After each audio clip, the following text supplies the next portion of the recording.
Saludos a todos, bienvenidos de nuevo a esta clase de la unidad que tiene que ver con hongos y agricultura.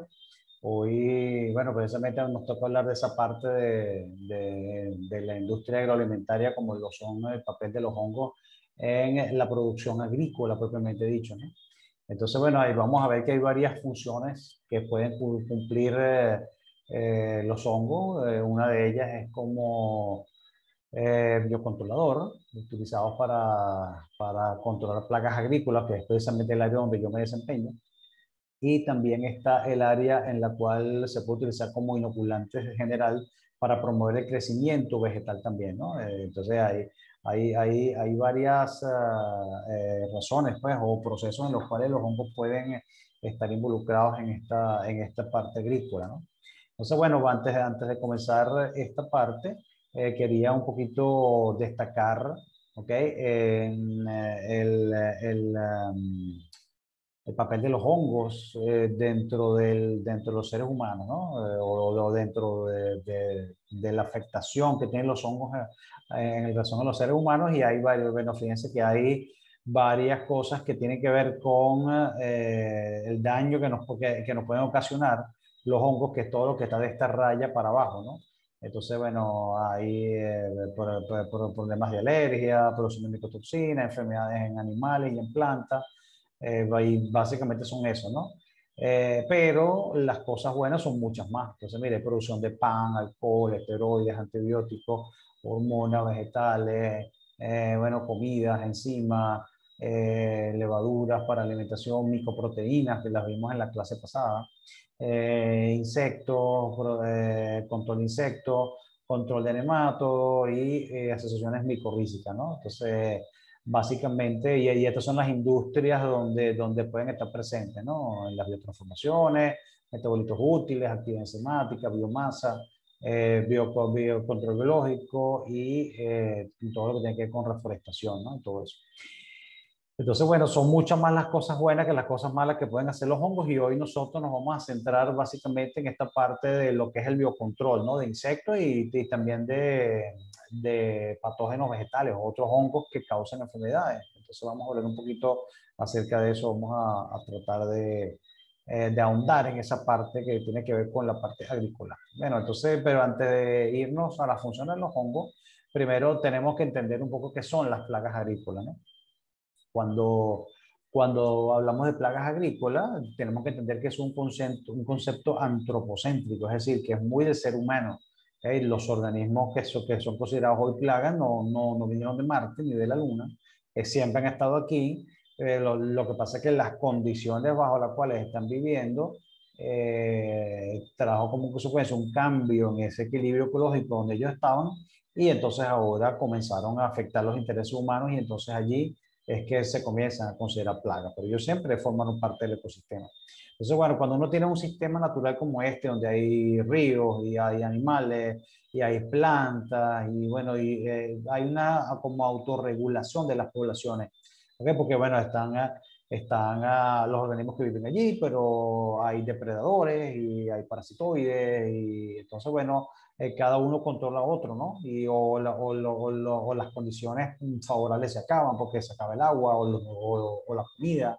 Entonces, hay una como una regulación natural de las poblaciones que hay en este ecosistema. Y vamos a hablar específicamente de insectos, ¿no? Porque vamos a hablar ahorita precisamente de los insectos plaga, ¿no? Que cuando uno dice plaga, inmediatamente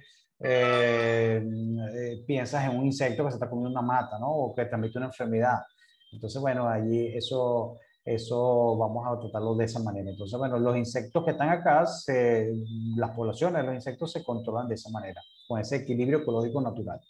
Sin embargo, en los agroecosistemas, que es lo que nos atañe en este momento, ocurre lo siguiente: pasamos de un ambiente de este estilo, donde hay una gran biodiversidad, donde las poblaciones de todos los organismos que están allí, incluyendo los insectos, están controladas, pasamos a eliminar básicamente todo y convertir eso en un monocultivo, ¿ok? Entonces yo arrasé con todo, eliminé buena parte de las poblaciones que se encargaban de regular a otros organismos, ¿ok? Y entonces, además de eso, le estoy dando en grandes cantidades alimentos a algunas especies. ¿Ok? Entonces, por ejemplo, las que se alimentaban de especies nativas, que no es un cultivo maíz, ¿ok? Entonces resulta que esas fueron desplazadas porque le quitaste toda la comida que tenían. Pero cuando siembras solo maíz en grandes extensiones, que estamos aquí en un bote hectáreas, ¿no? Entonces le estás dando básicamente alimento infinito a algunas de esas especies. Y además le quitaste sus enemigos naturales probablemente. Entonces, cuando tú le das a algunas de esas poblaciones alimento infinito y entonces además le quitaste los enemigos naturales, entonces adivina qué es lo que va a pasar. Bueno, las poblaciones van a aumentar, ¿no? Entonces, cuando las poblaciones aumentan, se van a alimentar. ¿Y de qué se van a alimentar? Bueno, de lo único que dejaste, el maíz. No hay de otra manera. ¿Ok? Entonces, en ese caso, vamos a comenzar a ver que la perturbación de un ecosistema conlleva el establecimiento de un equilibrio distinto al que estaba en el natural de la lámina anterior, que no necesariamente implique el equilibrio de algunas de las poblaciones. Cuando una de esas poblaciones pasa a ser muy grande y afecta a los intereses humanos, entonces esa población de ese organismo se convierte entonces en una plaga. Entonces fíjense que es un concepto bien antropocéntrico, ¿no? Porque el concepto de plaga está asociado a que le haga daño a los intereses humanos. ¿Okay? Entonces, bueno, pero que quiero que también entiendan que los culpables de esa situación somos nosotros mismos. ¿Por qué? Porque pasamos de un ambiente como este, pasamos a uno totalmente diferente como este. ¿Ok? Y entonces, bueno, a la final entonces vamos a tener que aplicar mecanismos para poder controlar las poblaciones plagas y mecanismos artificiales, porque antes eran mecanismos que eran naturales dentro del ecosistema. ¿Ok? Entonces, ahora, ¿qué problemas trae esto? Bueno, el problema de los agroquímicos, que de eso vamos a hablar más adelante, y después la posible solución, que son precisamente el uso de otros organismos como enemigos naturales para controlar esas plagas y volver un poco como al equilibrio natural que había antes, ¿no? Entonces, bueno, vamos a seguir ahondando en todo esto. Según el diccionario de la Real Academia, una plaga es una aparición masiva, repentina de seres vivos, y hay otros conceptos que están allí en la lámina, los pueden leer después con calma cuando vean el PDF. ¿Ok? Pero sin embargo, Norris en el 2003 dice que es cualquier organismo que interfiere con las actividades y deseos de los humanos, incluye patógenos, malezas, nemátodos, moluscos, artrópodos y vertebrados. Y el concepto de plaga en este curso va a estar aquel que está relacionado con la agricultura, especialmente bacterias, hongos e insectos. ¿Okay? Entonces eso es lo que es el concepto de una plaga. Hay tres factores que convierten a un organismo en plaga. ¿Okay? Primero, tiene que haber una plaga, tiene que haber, es decir, un organismo que tenga la capacidad un, un organismo que tenga la capacidad de generar un daño en un cultivo, por decirte algo. ¿Okay? Después de eso, ¿okay? Además del organismo plaga, tiene que haber un cultivo susceptible a esa plaga. Si es un cultivo resistente, entonces ya no se va a establecer ninguna relación. Y además de eso, tiene que haber un ambiente apropiado, tiene que haber una plaga patogénica, virulenta, etcétera. Tiene que haber un cultivo susceptible y tiene que haber entonces un ambiente favorable. Y todo eso, por supuesto, ocurre en un periodo de tiempo determinado. ¿Okay? Entonces, cuando vemos eso, que se cumplen todos esos factores, entonces estamos en presencia de lo que son como la pirámide de la enfermedad. ¿Ok? Donde en esa pirámide es donde se cumplen las condiciones para que la plaga pueda ejercer su efecto nocivo. ¿Okay? Entonces, si logramos, por supuesto, cambiar las condiciones, puede estar el patógeno, puede estar la planta, pero no se va a establecer la enfermedad o la plaga. ¿Por qué? Porque las condiciones ambientales no están dadas. ¿Okay? Puede estar en las condiciones dadas, puede estar el patógeno, pero si yo siembro una planta que es resistente o otro cultivo que no es afectado por esa plaga, la enfermedad no se va a dar. ¿Ok? Igual, si tengo condiciones ambientales adecuadas, tengo la planta susceptible, pero yo logré eliminar el patógeno porque apliqué una medida de control, etcétera, entonces tampoco se va a establecer la enfermedad. ¿Okay? Entonces tenemos varias opciones de eliminar algunos de los vértices de este triángulo para que precisamente la plaga o la enfermedad no se establezca. Bueno, entonces aquí tenemos que el desequilibrio que ya mencioné, produce entonces fluctuaciones impredecibles que pueden conllevar a la extinción de algunas especies y a la explosión poblacional de otras. Ahí donde está el problema de la plaga, insisto, causado por nosotros mismos. Es aquí donde una o varias especies pasan de estar en equilibrio a un desequilibrio poblacional, dependiendo de lo que hagan, picar, comer, etcétera, entonces se convierte en una plaga. ¿Okay? Entonces, bueno, así es como funcionan las cosas, ¿no? Uno cree que la plaga está allí porque le tocó estar allí, pero resulta que los culpables somos nosotros. ¿Okay? No hay otro culpable. Bueno, los tipos de plagas, para ir avanzando en esta parte de la plaga y irnos a lo que nos interesa, que son los hongos. ¿Okay? Tenemos las plagas mayores, tenemos las plagas menores. Las plagas mayores, bueno, son las plagas más importantes de un cultivo. Las plagas menores son las que son de menor importancia. Están las plagas secundarias que generalmente atacan después de una plaga principal. ¿Okay? Están las plagas ocasionales que a veces actúan, a veces no. Están las plagas potenciales que están allí, pero dependiendo de si se dispara o no alguna condición, entonces empiezan a atacar. ¿Okay? Y están las plagas migratorias, que son aquellas plagas que, bueno, que se mueven de un sitio a otro, como por ejemplo la langosta migratoria, ¿no? Que es una plaga terrible en África, que bueno, que eso causa estrago, pues. Por donde van pasando, desde folian todo y no dejan ni nada, pues. De broma dejan el taquito de las matas. Bueno, aquí hay un concepto importante que es el concepto de daño económico, fíjense. El concepto de daño económico es un concepto que es muy relacionado a los agroquímicos, ¿okay? Y después van a entender un poquito por qué eso es así. El concepto de daño económico tiene que ver con un nivel poblacional de la plaga por debajo del cual sale más costoso aplicar una medida de control que lo que vas a perder si no hicieras nada en ese momento. Por ejemplo, voy a darlo con un ejemplo en este momento. Si quieren, echen para atrás el video para que escuchen de nuevo lo que es el concepto de daño económico. Pero voy a dar un ejemplo ahorita. El ejemplo es el siguiente. Suponte que yo tengo un nivel de plaga de 5 larvas por planta, por decirte algo, un número X inventado por mí. ¿Okay? Tengo 5 larvas por planta. Resulta que lo que yo voy a perder por ese nivel de plaga, ¿ok?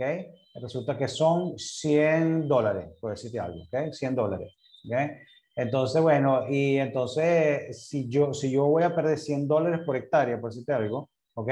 Entonces, resulta que si yo aplico una medida de control para eliminar esa población de 5 larvas por planta, resulta que me cuesta $200, ¿ok? Entonces ahí estoy por debajo del nivel de daño económico. Me sale más caro, ¿ok? Hacer una medida de control que lo que voy a perder si no hiciera nada. Si se mantuviera, por supuesto, ese nivel de plaga que tenemos de 5 larvas por planta, ¿ok? Por eso es que es importante estar siempre monitoreando el cultivo y ver si o tratar de predecir si las poblaciones van a ir en aumento o no, dependiendo de las condiciones ambientales, dependiendo de los muestreos que uno realice semana a semana. ¿Ok? Entonces, para diferentes tipos de cultivos y plagas, entonces hay diferentes niveles de daño económico. Entonces, bueno, mira, el nivel de daño económico para maíz es 10 larvas por planta, por decirte algo. ¿Ok? Es un número cualquiera. ¿Ok? Porque yo sé que por encima de 10, 11, 12, 15, 20, 50 larvas por planta, me va a salir mejor aplicar una medida de control porque voy a recuperar más de lo que voy a gastar en la medida de control. ¿Okay? Entonces, eso más o menos es lo que es el concepto de daño económico. Pero insisto, esto es un concepto muy de productos químicos de control, ¿okay? Que va en contraposición de lo que son el control biológico. ¿Por qué? Porque en el control químico es un control más de choque, ¿no? Es un control inmediato, mientras que el control biológico es más bien preventivo. Entonces, estos conceptos de daño económico, cuando hablamos de biocontrol, no tiene mucho sentido, ¿okay? Porque precisamente lo que se busca más bien es mantener un balance poblacional desde el inicio, ¿okay? No esperar a que ya la plaga esté establecida, porque probablemente ahí el control biológico no va a hacer mucho efecto, ¿no? Entonces, concepto de daño económico para agroquímicos, ¿okay? Pero en el caso biológico, no, el biológico siempre se aplica de forma preventiva, nunca como tratamiento de choque. Bueno, los problemas que generan las plagas, consumo de plantas, daño físico facilitando la entrada de patógenos, pérdida en la calidad de la cosecha, pueden ser vectores de patógenos, especialmente virus y bacterias, como por ejemplo ahorita un ejemplo típico ahorita es el HLV o Juan Lombín, ¿okay? Que es una enfermedad importantísima en cítrico en este momento que está amenazando la citricultura mundial. De hecho, bueno, yo últimamente he comprado aquí en Venezuela naranjas y ha estado súper ácidas y es una de las características del Juan Lombín, ¿no? Que las naranjas tienen que ser un poquito más agrias. Pero terrible, ¿no? Yo no sé si tiene que ver con eso o no, ¿no? Pero me lo hace recordar bastante. Y entonces, en ese Juan Lombín resulta que hay un insecto que se llama diaforina, ¿ok? Que es vector de la bacteria, ¿ok? Que es la que causa la enfermedad propiamente dicha en los cítricos. Y es tan grave que bajan las producciones al mínimo. Lo poquito que se puso son naranjas muy ácidas, muy chiquitas además, ¿ok? Con un aspecto que no es el mejor, ¿ok? Y entonces al final resulta que los productores tienen que quitar las plantas de cítrico para pues, ponerse a sembrar otra cosa, porque simplemente el negocio no les da. La citricultura en el mundo está en peligro gracias a esa plaga. ¿Okay? Entonces, bueno, y hay un vector de un patógeno que es la bacteria que lo hace, pero además los insectos también son típicos transmisores de virus en plantas también. Entonces, bueno, eso también es un problema grave, ¿no?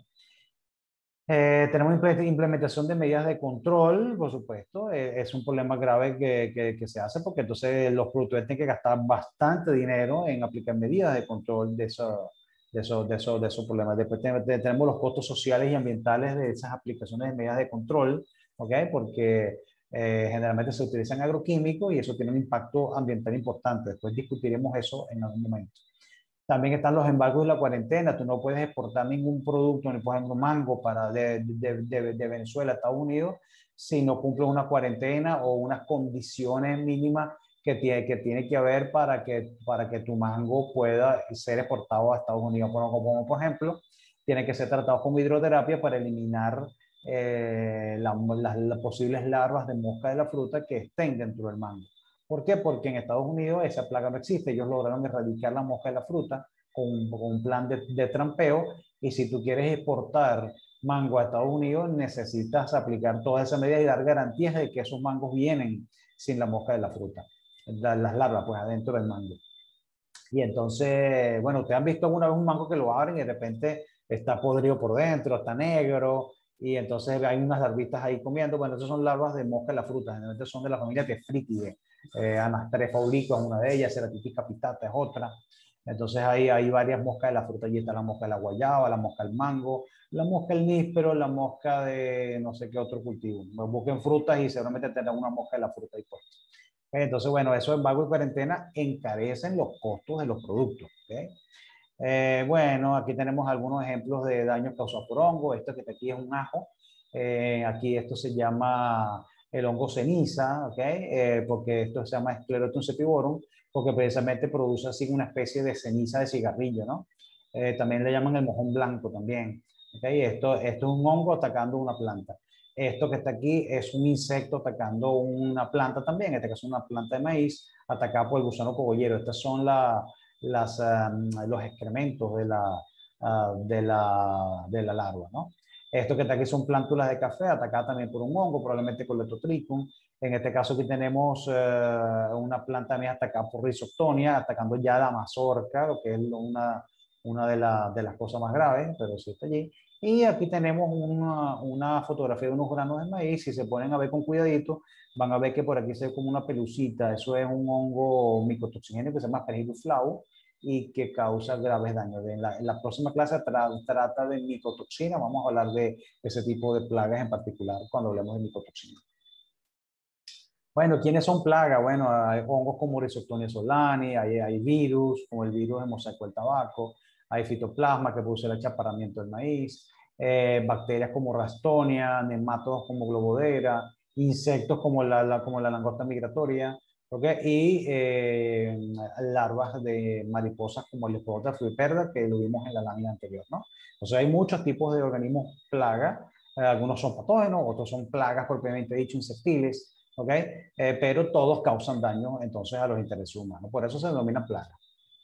Medidas de control agroquímico es lo que más se usa, ya lo habíamos, ya se lo había adelantado ya. El control cultural se trata de aplicar medidas que impliquen disminuir la biología de la plaga. ¿Okay? Entonces, por ejemplo, el uso de semillas certificadas. ¿Okay? Si yo voy a plantar una semilla que ya viene con un patógeno, eso es como empezar un juego de fútbol como que perdiendo 10-0, ¿no? O sea, ni he empezado y ya el marcador está 10-0, ¿no?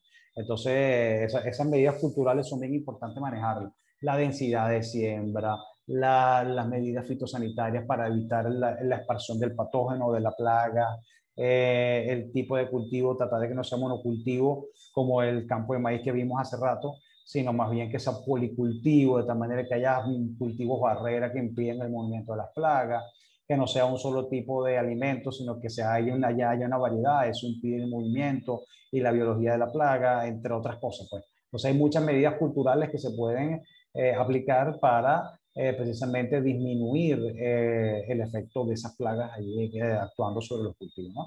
Está por supuesto el control biológico. El control biológico es el uso de organismos vivos. Ya vamos a ver de qué trata el control biológico, porque la clase hoy precisamente es de control biológico, ¿no? Pero que primero tenía que empaparlos de lo que era la plaga y sensibilizarlos al respecto, de por qué es importante controlarla, ¿ok? Y de ahorita, pues, entonces vamos a hablar un poquito más de lo que es el control biológico, ¿no? Y todo eso, lo mejor que uno puede hacer es enmarcarlos en un programa inteligente de manejo integrado de plagas. De hecho, cuando yo recomiendo los hongos que nosotros producimos, el tricoderma, etcétera, nosotros no recomendamos solamente el control biológico, nosotros recomendamos un programa de manejo integrado de plagas, ¿ok? Donde el control cultural preventivo es muy importante, donde la presencia de organismos benéficos es importante, porque desde el inicio, incluso desde aplicárselo a la semilla, inclusive, e incluso antes de sembrar en el suelo donde va a estar el cultivo, ¿okay? Ahí hay que aplicar bacterias benéficas, hongos benéficos, nematodos benéficos, ¿okay? De tal manera de desplazar a los posibles organismos patógenos que pueden estar en un momento determinado. Y en última instancia, si fuera estrictamente necesario, se puede utilizar inclusive control químico, ¿ok? Porque los productores tienen que vender cosechas para poder comer, ¿ok? Ese es su sustento, ¿no? Entonces, bueno, entonces en ese sentido, siempre se trata de recomendar agroquímicos que sean amigables con el ambiente, que sean bandas verdes, que son los de menos toxicidad, ¿ok? Entonces, bueno, en ese sentido, el manejo integrado trata de eso, de armonizar diferentes medidas de control que te permitan convivir con la plaga, no erradicarla, sino convivir con la plaga, de tal manera que los niveles de daño sean mínimos, ¿ok? En medidas que sean más amigables con el ambiente y que además protejan no solamente al productor del uso excesivo de agroquímicos, sino también a los productos que llegan a la mesa del consumidor. ¿Eh? Que bueno, dicho sea de paso, hay algunos que dejan mucho que desear en relación a la cantidad de agroquímicos que presentan. Entonces, es el manejo integrado de plagas, es el uso racional de distintas técnicas culturales, biológicas y químicas, tomando en cuenta factores económicos, ecológicos y sociales, con el fin último de disminuir los niveles poblacionales de la plaga por debajo del nivel de daño económico. ¿Okay? Entonces, bueno, ese es lo que es el concepto del manejo integrado de plagas. Aquí tenemos el control químico. En el control químico, bueno, la aplicación de diferentes medidas. Aquí se puso el tapaboca para la foto, pero te aseguro que he visto cientos de veces gente aplicando agroquímico en chore, en chola, casi que en interiores, sin camisa. ¿Ok? Entonces bueno, y mucho menos con tapaboca, ¿no? Bueno, eso es un problema grave, grave, grave de toxicidad en las personas que manejan ese tipo de productos. De hecho, hay estudios que correlacionan, bueno, problemas neonatales con familias que están expuestas a este tipo de productos agroquímicos todo el tiempo, ¿no? Y entonces, bueno, eso lamentablemente residualidades de esos productos también llegan a nuestra mesa en los tomates que comemos, en las zanahorias que consumimos, en las lechugas, en todos esos vegetales. Lamentablemente hay una cierta residualidad de esos productos químicos y precisamente el manejo integrado de plagas y el control biológico que nosotros promovemos busca minimizar ese tipo de situaciones al disminuir la cantidad de agroquímicos que se aspergen en el campo. Bueno, está el control físico también, por lo menos trampas, eso también son bastante utilizadas, trampa amarilla, por lo menos en caña de azúcar se utiliza mucho para controlar la candelilla de la caña de azúcar, ¿no? Entonces son unas trampas amarillas que atraen a los insectos, le ponen pega y entonces los insectos quedan atrapados allí y entonces allá hay bastante, bueno, facilidades para poder disminuir las poblaciones de insectos plagas. Bueno, y ya que están los agroquímicos, son tóxicos, muchas veces poco selectivos, contaminan cuerpos de agua, contaminan animales, alta tasa de selección de organismos resistentes, que ese es otro problema que tienen los agroquímicos, que los productores a veces lo usan y aumenta la concentración, a pesar de que la etiqueta dice otra cosa, y entonces a la final se comienzan a seleccionar organismos que son resistentes. Entonces, de repente, este año te funcionó, pero el que viene resultó que seleccionaste una población resistente y bueno, lamentablemente ya el agroquímico no funciona, ¿no? De hecho, muchas casas de agroquímicos están tratando de incorporar biológicos a sus líneas de productos para poder luchar contra la resistencia de los agroquímicos. ¿Okay? La Bayer es uno de ellos, la Syngenta, hay muchas de esas casas de agroquímicos que están incorporando productos biológicos a sus líneas de productos. Bueno, también puede haber problemas con gente, como ya les dije, entre otras cosas que pueden haber. Bueno, aquí está el control biológico, es el uso de organismos vivos, depredadores, parasitoides, patógenos, antagonistas, competidores, con el objeto de disminuir la población de una plaga por debajo de su nivel de daño económico. ¿Okay? No busca la erradicación de la plaga, todos los organismos cumplen una función en el ecosistema, más bien pretende disminuir los niveles para poder convivir con ella. Bueno, ventajas, tenemos que es amigable con el ambiente, no contamina, menor tasa de selección de resistencia en comparación con los agroquímicos, si se establece posee mayor persistencia en campo y no afecta a otras prácticas de control.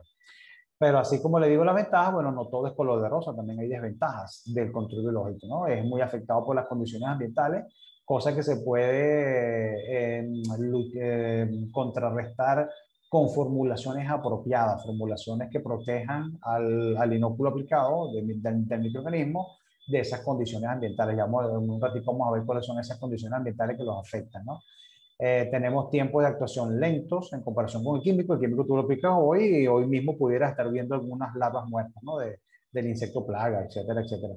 En el caso del biológico no es así, el biológico es más bien preventivo, tienes que aplicarlo desde el inicio, entre otras cosas. Y bueno, por supuesto, otra desventaja es el paradigma de los agroquímicos. El productor le gusta que se muera la larva hoy. Si lo aplico hoy, que se muera ayer, una cosa así, pues. Entonces, cuando te dicen, no, eso tarda como una semana, 15 días en actuar y bueno, ya hay que aplicarlo desde el inicio. Entonces dicen, no, mijo, mejor déjenme con mi agroquímico, que yo a mí me gusta ver cuando el bicho tira la pata, ¿no?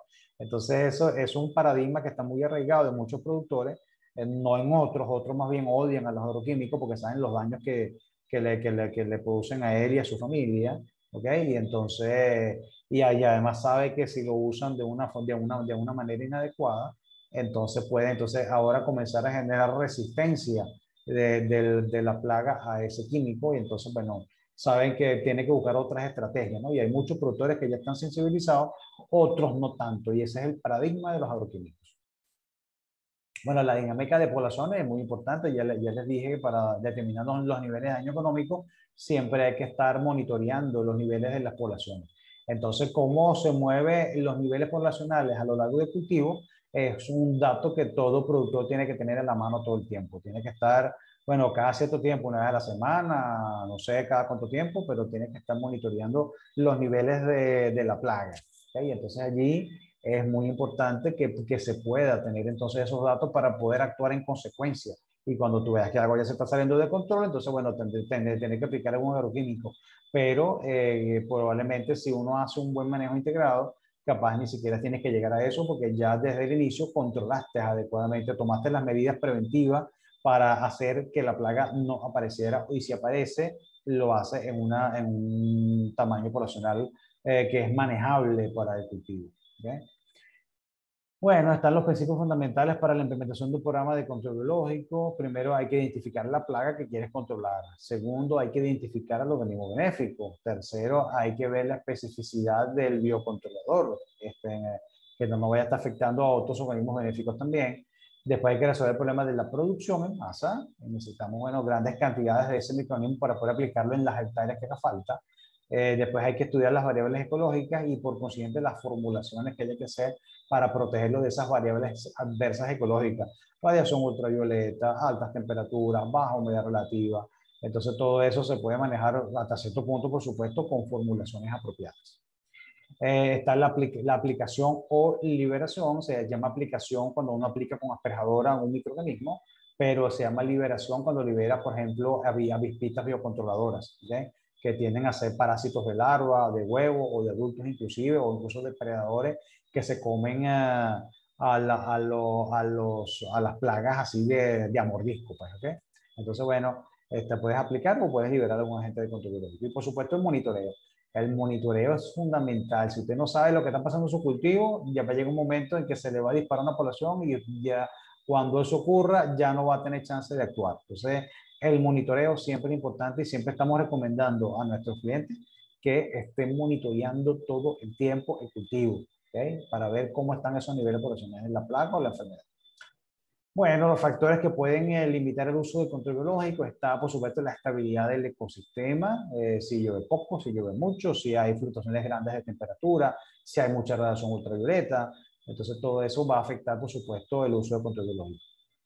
Un control inadecuado, precisamente por no hacer aplicaciones correctas, por utilizar productos que no sean lo más adecuados, porque no tienen el control de calidad adecuado, porque por ahí hay muchos productos que son artesanales y los hacen a los golpes, a veces, no siempre, pero a veces, y entonces sacan al mercado productos que no sirven, entonces el productor que los usa al final concluye que el control biológico no sirve, pero realmente que no sirve el producto porque es un producto pacotilla. ¿Okay? Entonces hay que hacerlo bien pues, para poder hacerlo de forma adecuada. La compatibilidad con otros métodos de control. Los productores siempre te dicen, ¿y con qué lo puedo mezclar? Y lo puedo meter con el fertilizante. Y le puedo echar tal cosa para poder. Entonces siempre tenemos que tener información de compatibilidad con otros métodos de control. Las contaminaciones de las cosechas también es un factor bien importante. El alcance del biocontrolador, es decir, hasta qué punto mi biocontrolador es capaz de controlar una plaga en particular. La especificidad, ¿va a controlar solamente mi plaga o también va a controlar o a matar polinizadores, depredadores, parasitoides, que son insectos benéficos? Entonces eso también hay que tomar en cuenta. Bueno, están los tipos de aplicaciones en control biológico, hay de varios tipos. Está el control biológico clásico, que es que cuando una plaga entra en una zona nueva, por ejemplo, viene de un país a otro, generalmente viene la plaga sola y no viene el biocontrolador. Entonces, el control biológico clásico trata es de agarrar y traerse del mismo sitio donde está la plaga al biocontrolador y entonces liberar también el biocontrolador. Pero eso a veces capaz empeora el remedio que la enfermedad. Yo no estoy muy seguro si esa sea la verdadera solución al respecto, ¿no? Porque ya entonces ya no es una especie exótica que están metiendo, sino ahora son dos especies exóticas. Y la otra pregunta es, ¿y quién va a controlar al biocontrolador nuevo, ¿no? Entonces, bueno, eso a mí nunca me convenció mucho, pero realmente la gente lo hace. Pues. Se llama control biológico clásico.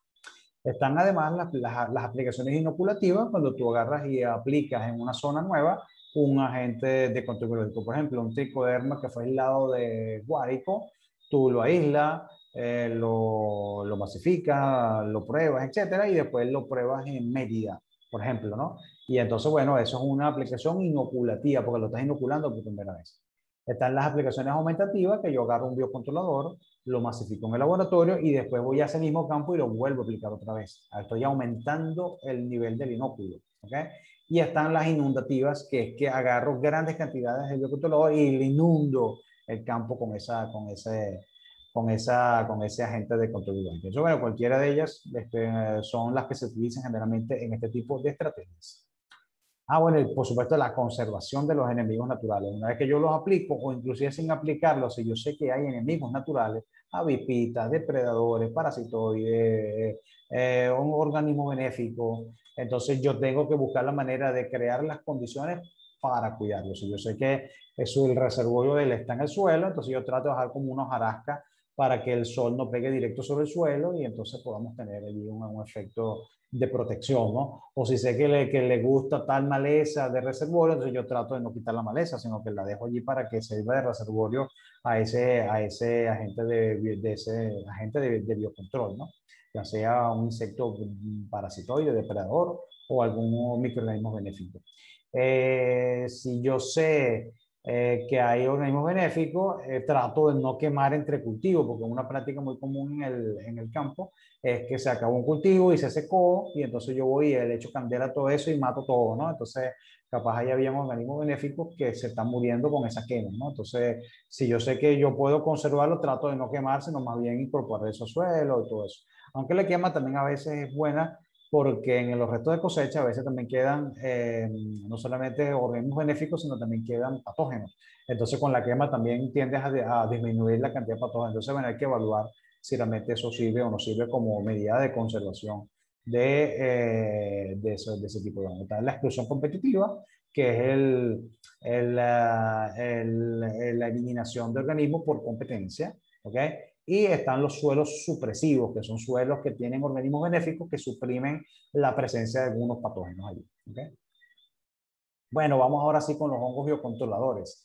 Los hongos biocontroladores hay de dos tipos básicamente, están los entomopatógenos y están los hongos antagonistas. Los entomopatógenos son los que causan enfermedades en insectos, específicamente insectos plagas, y los antagonistas son los que se utilizan para controlar a otros hongos. ¿Okay? El típico caso de tricoderma. ¿Okay?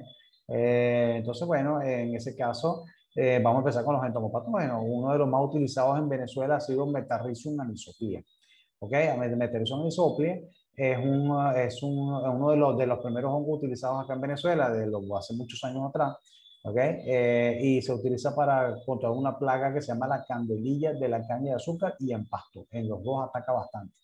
Entonces, básicamente esa plaga lo que hace es que chupa la savia de la caña de azúcar y cuando chupa le transmite una toxina. Y esa toxina hace que la planta se seque y entonces parece como si se hubiera quemado. Entonces, por eso se llama la candelilla de la caña de azúcar. ¿Okay? Entonces, hay que controlarla. También le llaman el escupitajo porque cuando tú ves estos bichos se reproducen por ninfas, ¿no?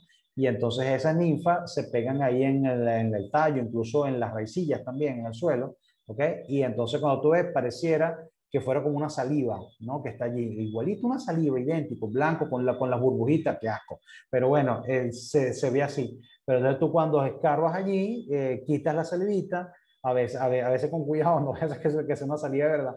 Y entonces ves ahí en el fondo que está la ninfa así amarillenta que está chupando entonces del azúcar allí, ¿no? Y al estar chupando allí, le está pegando también la toxina que hace que tenga la apariencia. Entonces, este Metarrhizium es muy bueno controlando esa plaga de candelilla en azúcar y pasto. Está el Boveria bassiana, que es la broca del café y chinchencaje en palma aceitera, ¿ok? Entonces allí también otro de los hongos muy utilizados en el mundo, hongos entomopatógenos, pues, utilizados en el mundo para el control de plagas tan importantes como la broca del café, ¿no?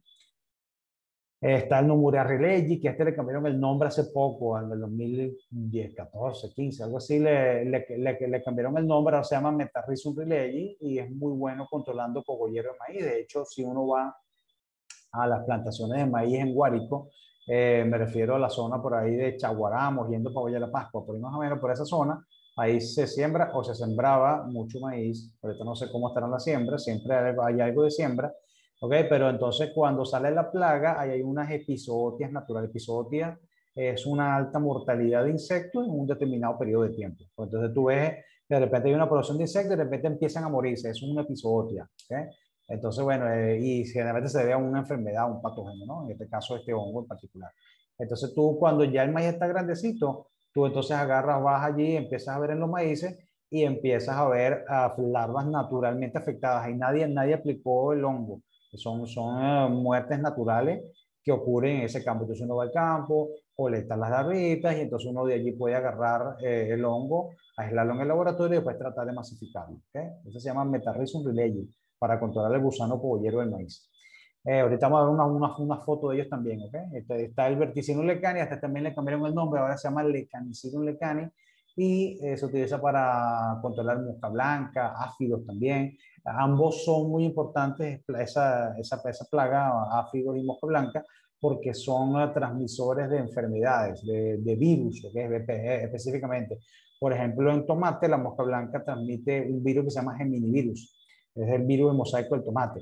¿Ok? Y entonces cuando chupa, le transmite el virus y entonces la hoja empieza a ponerse amarillenta, hay una especie de mosaico de diferentes tonalidades de verde hasta amarillo, la hoja se tuerce, se encoge allí y entonces al final la planta es menos productiva y es un problema grave. Entonces hay que aquí no se controla el virus. Una vez que el virus está en la planta, la puedes sacar, ¿ok? Pero si se puede controlar el vector, si controlas al vector antes que te envíe el virus, y puedes controlar al virus sin problema. ¿Okay? Paecilomyces fumosoroseo que controla áfido, y hay un Paecilomyces lilacinus que controla nematodos también, que porque los nematodos también son importantes desde el punto de vista de las plagas agrícolas. Bueno, el ciclo de desarrollo de un hongo entomopatógeno es más o menos de la siguiente manera. Hay una espora, esa espora encuentra a un hospedador susceptible, un insecto susceptible, y se posa sobre la cutícula, ¿no?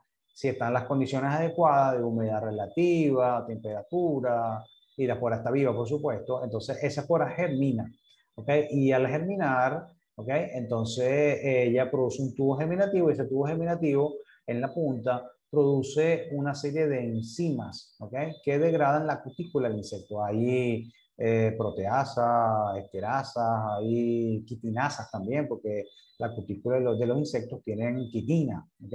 Entonces en ese caso, este punto que está acá, se va debilitando por la presencia de esas enzimas y además esa hifa de germinación, que también se llama ostorio, va ejerciendo presión en esa zona debilitada y logra entonces después de eso la penetración al insecto, al interior del insecto, ¿ok? Una vez que está dentro, entonces ese insecto comienza a reproducirse, produce esencialmente cuerpos hifales, blastosporas, y produce además micelios, ¿okay? Entonces comienza a crecer a expensas de el hemocele del insecto, ¿okay? Y los jugos internos de ese insecto. Además de eso, mientras crece, pueden liberarse toxinas, ¿okay? Que son obviamente mortales para el insecto, y llega un momento entonces que el hongo crece tanto y produce tanta toxina que el insecto se muere, ¿ok? Mucho antes de eso, incluso pudieron haber habido cambios en el comportamiento. Por ejemplo, que el insecto deja de comer. Entonces, en ese momento en que el insecto deja de comer por la presencia del hongo, ya no es una plaga, a pesar de que sigue vivo y el productor lo ve vivo, ¿ok? Pero sin embargo ya no es una plaga porque al dejar de comer ya no está ni chupando savia, ni transmitiendo virus, ni comiendo hoja, porque ya dejó de hacer lo que hacía que causaba daño en el cultivo. ¿Okay? Pero bueno, el hecho es que todavía está vivo y hay que hacer que termine de morirse. Entonces, bueno, el insecto se muere y una vez que se muere, ahora pasamos de una fase de crecimiento patogénica, que es el lado derecho de la lámina, a una fase de crecimiento saprofítica, ¿ok? Porque ahora está creciendo a expensas de materia orgánica en descomposición, ¿ok? Entonces allí el hongo termina de colonizar el cadáver, hay una competencia, ¿ok? Del hongo con respecto a la microflora que estaba, por ejemplo, en el tracto intestinal o dentro del insecto, y hay una competencia que se establece allí entre ellos, ¿ok? Para terminar de colonizar el insecto, ¿ok? Una vez que esto ocurre, entonces, bueno, el hongo termina de crecer, termina de colonizar internamente y después vuelve a salir, ¿ok? Para colonizar el hongo externamente, ¿ok? Esa fase se llama de momificación, ya van a ver por qué se llama momificación, ¿ok? Después de eso, el hongo esporula y entonces la larva toma el color característico del hongo, ¿ok? Y entonces eso son esporas que están allí y esas esporas pueden ser diseminadas por el viento, otros factores, y entonces cuando esas esporas nuevas consiguen otra vez un hospedador susceptible y las condiciones ambientales son adecuadas, se repite otra vez, ¿ok?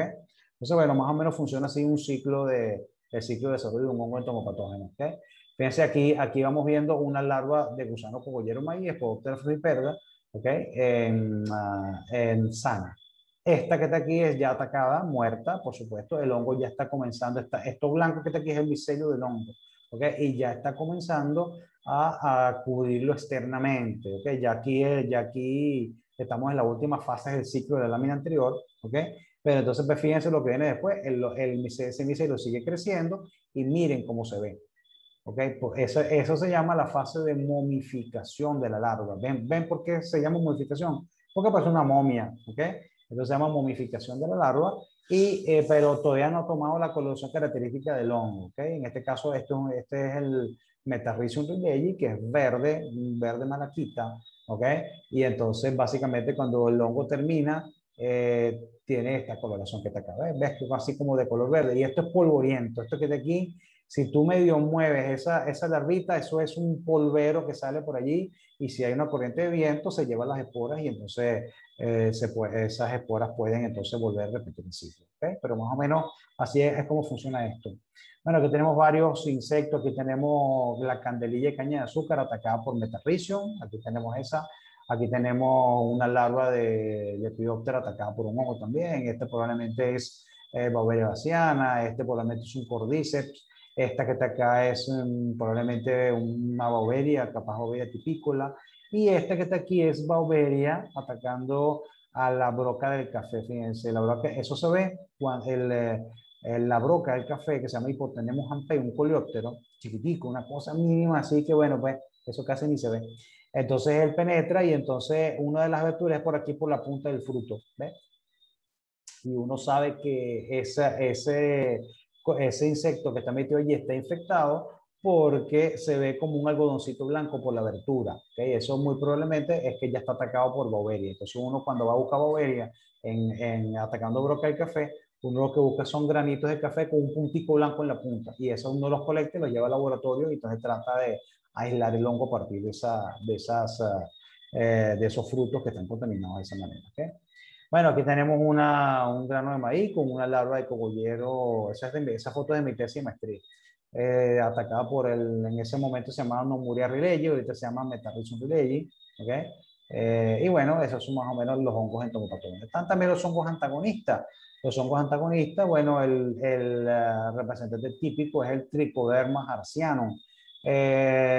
Descrito no por primera vez por Rifai, es el apellido del señor que lo describió en algún momento, ¿ok? Pero el género realmente lo propuso Pearson en el 1700, una cosa así, pues un hongo que lleva mucho tiempo andando, ¿ok?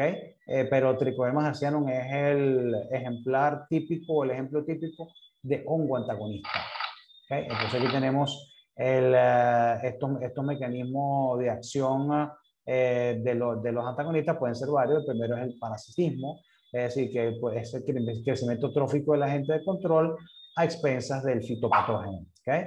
Fíjense en este caso cómo podemos observar aquí entonces esta hifa que tenemos acá. Fíjense, este que está aquí es la hifa de un hongo fitopatógeno, ¿ok? Es decir, de un patógeno de plantas. Y fíjense, este rastro que está acá son los huecos que dejó la penetración de la hifa más pequeña de tricoderma. ¿Okay? Y entonces él penetra a través de este orificio y empieza a consumir la hifa por dentro. ¿Okay? Fíjense, en este caso tenemos entonces una hifa de Pythium, que es esta más grande que está acá, y esta que viene aquí así como enrolladita, que es más chiquita, es la de tricoderma.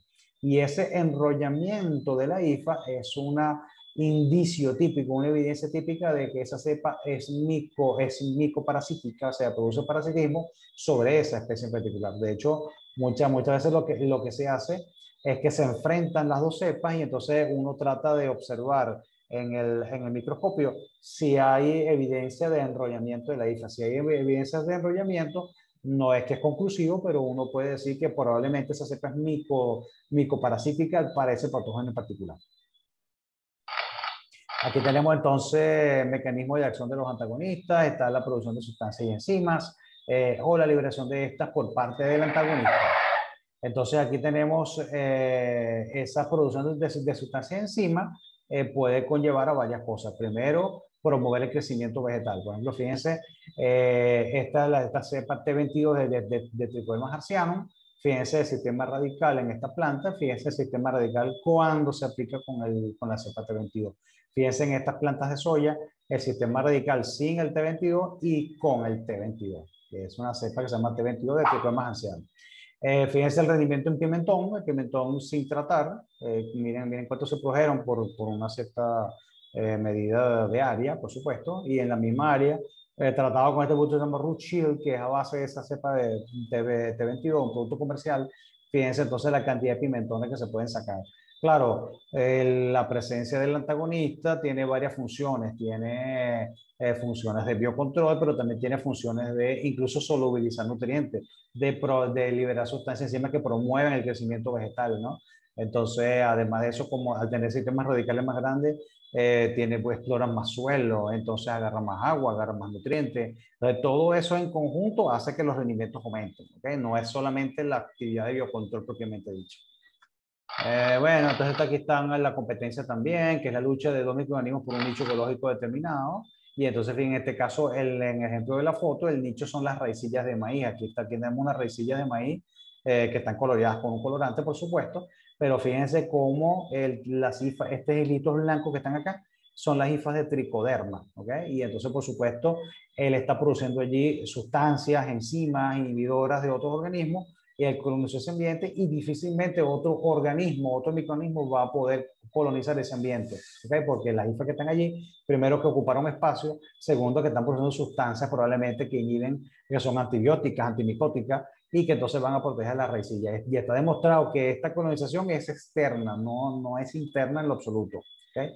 Entonces allí eso puede tener un buen medida de control por simplemente competencia, ¿okay? Bueno, los factores que afectan el desarrollo de los hongos biocontroladores, por supuesto, la temperatura, es un organismo vivo, por el amor de Dios, la temperatura lo afecta en gran medida. La precipitación, aquí tenemos dos medidas de afectación. La primera, porque la lluvia genera alta humedad relativa y eso es importante para que los hongos actúen y los biocontroladores en general. Si no hay un alta humedad relativa, no funciona. Pero si llueve mucho, resulta entonces que el inóculo que tú aplicaste encima de la hoja, encima del insecto, se puede lavar por lluvia. Entonces, para evitar eso, hay que entonces estar aplicando eso con un sistema de adherentes que permitan entonces disminuir el agua por lluvia. Está también la radiación solar, porque la radiación solar calienta, pero además de eso viene acompañado con radiación ultravioleta, que mira, la radiación ultravioleta, dependiendo de la intensidad, en un minuto mata esporas, ¿ok? Entonces hay que estar muy pendiente de esa radiación solar. Y se puede manejar también con filtros químicos de radiación ultravioleta. El viento, porque es un componente físico que ayuda a la distribución del inóculo, ¿ok? El suelo, porque pues, dependiendo del suelo, bueno, es reservorio de biocontroladores, pero también puede estar el suelo contaminado con agentes químicos, entonces que pueden inhibir el crecimiento o afectar el desarrollo de organismos que están en el suelo que pueden ser benéficos. Y por supuesto, los agroquímicos, dependiendo de dónde estén, cómo actúen, entonces si te van a afectar. Hay veces gente que no pregunta, mire, yo puedo aplicar tricoma con fungicida. O sea, no, o sea, claro que no puede, o sea, es un hongo y no lo vamos a mezclar con un fungicida, por el amor de Dios, ¿no? Entonces bueno, en ese caso, no, obviamente le decimos no, tajantemente no. Y podemos intentar con insecticida, pero con fungicida no. ¿Okay? Y bueno, todos estos factores afectan entonces el desarrollo de las epizootias que ya les había comentado que eran esas epizootias. ¿Okay? Entonces, bueno, hasta aquí nuestra clase de agentes de biocontrol. Próximo tema y último por esta semana, micotoxinas. Bueno, los dejo por ahora. Espero que hayan entendido todo. Nos vemos la próxima. Chao.